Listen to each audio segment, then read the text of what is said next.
Энийг DJI-ээр биш. Юугаар явуулна та адилаа. Сармоник явуулна. Нэг. Чи наад 105 кардан гот. За харъя. За явлаа.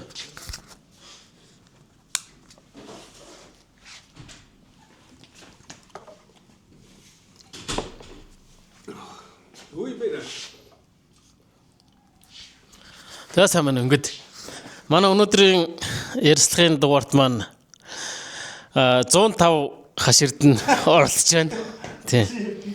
Тэгээ өнөөдөр ингээд бид нэр битээр ингээд 105 машины үүсэл хөгжил болон одоо Монголын зах зээл дээр ямар хуу үүрэг гүйцэтгэж байна. Одоо ингээд худалдаанд байдаг юм уу? Хүмүүсийн хэрэглээ нь ямар байдгийг ингээд энэ талаар ингээд битээр ярилцлаа. За сайн байна уу? За та сайн явж байна уу? За Ярихгүй.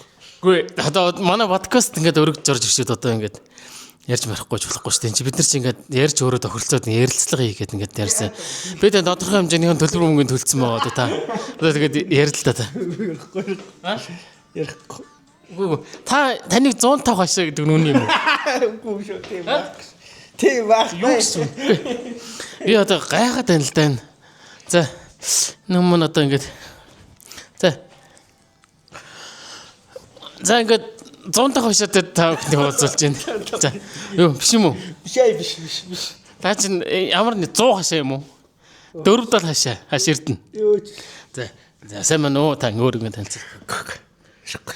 Юу вэ? Подкаст хоёрын чинь YouTube тавигдана. Маш олон хүмүүс үзнэ. 105 сонирхож байгаа хүмүүс зөндөө та энэ бидний подкастаар дамжаад таны бизнесийн орлого нэмэгдэнэ. Танд 105 өгье гэсэн хүмүүс ингэ бай гарч байгаа шүү дээ. Гүү. Юу жир. Үгүй байлтуу.